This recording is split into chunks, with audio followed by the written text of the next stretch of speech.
Tujuannya kenapa? Browser itu dirancang untuk melakukan paralel request, concurrent request kalau dia beda domain. Browser itu didesainnya seperti itu. Kalau dia domainnya sama, dia bakal serial request. Jadi dia request dulu ini, baru dia request itu, dia request itu. Kalau pengen nyobain, kalian buka Firebug atau inspect element di browser kalian, terus reload. Kalian bakal lihat yang concurrent yang mana, yang serial yang mana reload. Yang serial itu yang domainnya sama, yang concurrent, yang bersamaan reload, itu kalau domainnya beda. Oke? Nah, kan tadi kita bilang kita pengen ngurangin request HTTP itu kan, pakai CSS Sprite, which is sebenarnya itu tuh semua logo, image, button, background, apa segala macam itu di-combine dalam satu file. Ada yang pernah bikin game nggak?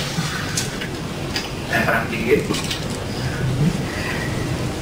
Game Sprite itu sebenarnya teknik dasar dari CSS Sprite, which is Game Sprite itu sebenarnya adalah, kan kalau kalian tahu animasi, itu satu gerakan itu bisa dibikin berapa frame, which is ada berapa image sekaligus. Jadi sesimpel gerakan mukul itu bisa, kalau pengen smooth game itu seingat saya harus 25 frame per detik. Jadi kalau saya mukul gini itu 1 detik, berarti itu harus ada 25 image yang harus di load untuk bikin animasinya. Nah kalau di game itu dibikin satu file, itu satu spread. Jadi semua gerakan itu dikombinasiin dalam satu image, kemudian image-nya itu digeser-geser. Jadi CSS Sprite itu sebenarnya seperti ini. Ini box kalian. Misalnya kalian divide image dengan size 600, 800 misalnya. Nah, jadi itu tuh nanti ada image di sini dengan ukuran 800-600, kemudian di sini juga ada ukuran 800-600. Ini kalian anggap satu file, yang di depan ini anggap kalian satu file image. Jadi di CSS itu sebenarnya cuman ngatur posisi left and top. Gitu. Jadi sesimpel kayak jendela sebenarnya kalau CSS tadi. Oke, lanjut. Minimize DNS lookup. Nah, jadi sebenarnya kalau misalnya kalian, saya lebih prefer, ada orang bilang bahwa oh kalau misalnya ngeload JavaScript langsung aja dari JavaScript-nya biar ngurangin beban. Kadang saya enggak nih, saya pengen ngeloadnya dari server saya sendiri. Kenapa? Kadang saya nggak terlalu percaya sama server jQuery misalnya. jQuery-nya lagi mati ya server saya jadi ikut impact kan jadinya. Kemudian untuk ngeload dari jQuery dia harus DNS lookup dulu. Sedangkan kalau misalnya ngeload dari website saya, kan pada saat dia buka domain misalnya teohan.me, ya udah dia kan udah tahu IP address saya. Jadi dia nggak akan DNS lookup lagi. Jadi minimal DNS lookup jangan, kalau bisa itu makin sedikit domain yang kalian pakai itu makin bagus. Agak berbeda sebenarnya sama yang di atas ini. Cuman ini dipakainya cuman buat hostnya, buat static files. Kalau yang di bawah untuk buton lain. Jadi misalnya kayak kalian bikin aplikasi Ajax, pada saat kalian ngeklik submit, itu submitnya kalau bisa save domain. Jangan different website atau different URL. Nah dia bakal contoh DNS lookup lagi. Kemudian avoid redirect. Satu redirect itu sama aja dengan nge-load satu website. Bedanya cuma nggak di render screen. Tapi kalau misalnya tadi kita bilang itu 10 detik buat nge-load website, 2 detik itu buat request, kemudian ada redirect, nambah lagi 2 detik buat request. Jadi hindari open redirect. Itu kenapa saya nggak prefer pakai m.domain.com. Biasanya kan kalau kita buka website di mobile, itu di redirectnya, oh ini mobile, di redirect ke m.mobile.com. Yang kayak gitu-gitu yang dihindari. Jadi ini untuk nge-reduce dependency. Tapi yang berikutnya request size. Cookies, bukan kue yang kalian lagi makan. Cookies and request hidden itu sebisa mungkin, sekecil mungkin, di bawah 1 kilobyte. Jadi kalau kalian bikin satu aplikasi, jangan banyak nyimpen sesuatu di cookies. Cookies itu harus sekecil mungkin. Tujuannya apa? Satu request itu ada maksimum. Kalau bisa, dia satu paket network. Satu paket network itu kayaknya 1 kilobyte. Jadi jangan nyimpen kalau nggak perlu di cookies. Session misalnya, jangan simpen di cookies, simpennya di server. Nah, terus serve static content from cookies/domain. Ini sebenarnya contohnya adalah kita pakai Varnish. Varnish itu cookies-less. Yang tadi saya bilang cache proxy. Itu tuh dia nggak akan ngecek cookies. Terus kayak CDN itu dia nggak akan pakai cookies. Itu kenapa kebanyakan static image itu ditaruhnya di CDN content delivery network server. Karena dia nggak pakai cookies. Dan memang didesain untuk delivery static file.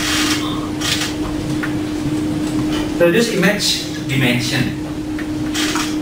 Nah, kadang kita kalau bikin web, kadang kita bilang ya udahlah, tampilin aja, saya malas bikin thumbnailnya. Thumbnail di load, padahal yang di load itu image 22 mega. Bayangin kalau misalnya dalam kalian bikin grid, galeri, foto, thumbnailnya itu semuanya rata-rata 2 mega dan satu galeri kalian nampilin 10 image. Itu kebayang nampilin semua satu galeri itu berapa? 10 kali 2 20 mega, which is dengan network sekarang saya rasa dalam 1 menit itu belum tentu beres. Jadi image dimension itu make sure dipasif. Biasanya itu di server itu udah ada yang automatic resize. Jadi kalau kalian pernah coding itu udah ada di beberapa framework yang kalian tinggal ngeset ukuran berapa. Mau dia 2 mega itu pasti di-reduce ke ukuran segitu. Nah, terus client side processing. Kalian pernah tahu nggak dulu Twitter itu sempat bikin semuanya di load itu belakangan. Dalam artian pada saat kalian buka websitenya itu tuh dia akan berusaha lazy loading. Jadi kayak tampilan itu di rendernya di client side, jadi kayak pakai template HTML, kemudian dia narik data terus di render ditampilin. Padahal sebenarnya itu tuh malah memperlama konten muncul. Akhirnya Twitter itu akhirnya dia switch lagi ke server templating. Jadi yang diterima dari template itu murni HTML, bukan template lagi. Jadi yang membedakan itu gini. Kalau client side templating, itu template-nya ditarik kayak mustache. Kalau kalian pernah templating di JavaScript, ada mustache itu nama template. Itu template ditarik, itu which is bukan HTML. Kemudian data ditarik lagi, terus diproses. Diproses hingga jadi HTML yang siap ditampilin. Which is itu maka kalau komputernya kenceng banget mungkin nggak kerasa ya. Cuman kalau komputernya terus tab yang di load juga udah banyak, itu impactnya kerasa banget. Makanya waktu itu Twitter switch lagi, dia langsung nge-load templatingnya itu di server dan dia ngebalikin ke browser, itu langsung udah murni HTML yang tinggal. Kalau kalian pakai jQuery tinggal selector, kemudian HTML udah langsung masuk jadi HTML. Jadi nggak ada templating lagi di client side.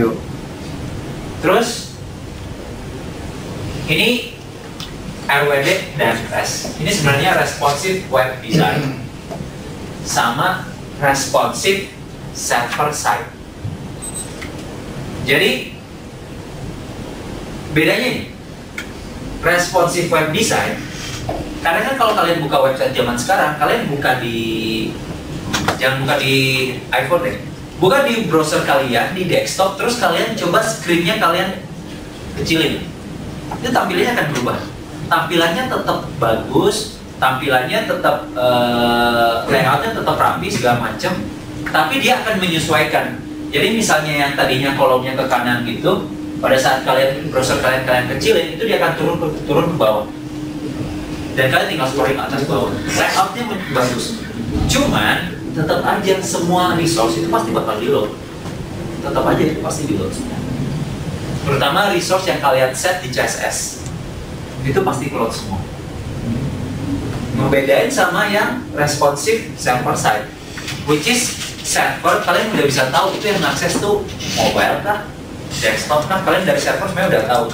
Jadi kalian bisa langsung membalikin, ya udah saya balikinnya template-nya mobile aja, atau yang saya balikin template-nya desktop aja. Jadi itu bedanya. Karena yang di load cuman mobile template, jadi dia cuma ngeloadnya 200 KB bandingin sama yang walaupun diakses di mobile juga, tapi dia harus ngeloadnya 1,3.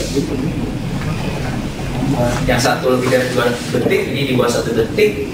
Ini butuh 50 request karena semua image di load, which is padahal sebenarnya nggak ditampilin, tapi dia cuma kurang dari 10 request. Jadi kalau kalian pengennya lebih cepat, saya lebih prefer ini responsive server side. Jadi yang respon cuma bukan di front end tapi di back end juga. Jadi kita combine.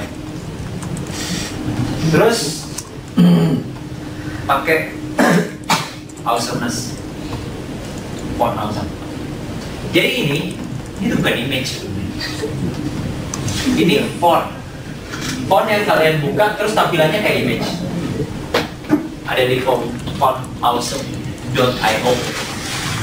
Bagusnya pakai ini adalah setiap kalian pakai icon ini itu nggak akan melakukan request ke server karena ini bukan image.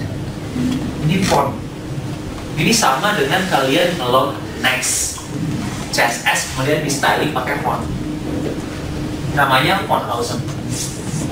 Kalau di Bootstrap Twitter itu glimpse icon, itu hampir mirip. Karena aplikasi zaman sekarang kalian nggak mungkin lepas dari namanya font, dari icon-icon gitu. Yang terakhir, udah sampai jam 12 ternyata. Yang terakhir, mobile first. Belum yang terakhir. Kedua dari yang terakhir. Mobile first. Jadi saya kalau ngedesain, saya bukan desainer sih, tapi saya biasanya wireframing. Aplikasi pasti saya, blueprintnya saya wireframe dulu. Jadi kalau kita ngedesain suatu aplikasi web yang kita tujukan untuk multiple screen, kayak desktop, tablet, sama mobile, itu make sure kalian ngedesainnya dari mobile dulu, jangan dari desktop. Kebanyakan orang itu ngedesain dulu, desktopnya kayak gini, baru dipikirin mobilenya nanti kayak gimana ya. Kalau kayak gitu, kesulitannya adalah kalian bakal mikirin apa nih yang harus dihilangin. Itu susahnya minta kabut. Tapi kalau kalian ngedesainnya dari mobile first, kalian bakal berpikir konten yang paling penting mana sih yang harus kita tampilin. Terus baru kita mikirin tablet. Oke, additional content yang mungkin sedikit lebih penting lagi kita tampilin, tambahin mana. Kemudian desktop, ya udah additional content yang which is buat mempercantik tampilan, useful information, masukin. Tapi kalau kalian dari desktop, kalian udah tampilin semuanya, kan pasti lama milihnya. Jadi kayak, A, B, itu kancing jadi. Oh ini aja deh, hilangin. Jadi make sure mobile first, baru kalian masuknya ke desktop. Terakhir, tes Google PageSpeed, Slow dari Yahoo, ini dari Google, sama yang lokal plugin Firebug. Atau di Chrome juga itu udah ada Chrome Inspect Element. Itu di Safari itu WebKit Inspect Element. Jadi make sure tes. Kalian tes dulu pakai Firebug atau WebKit Inspect Element. Kalau di sini kita bisa lihat kayak wah ternyata terlalu banyak CSS file yang di load atau ada error kan di script kita. Bahkan kalian bisa bikin profiling. Profiling itu kayak kita bisa tahu fungsi-fungsi mana sih yang memakan memori dan processing paling lama.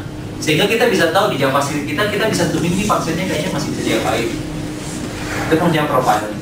Nah kemudian nanti kita submit ke Google PageSpeed atau Slow dari Yahoo. Nanti dia akan ngasih tahu apa aja yang masih bisa kita optimize. Misalnya kayak dia kasih tahu, oh kalian belum ngeset di teks hidden. Atau ternyata ada 100 CSS style yang kalian nggak pakai. Atau kalian harus ngeload dari cookieless server. Jadi dia bakal ngasih suggestion banyak banget.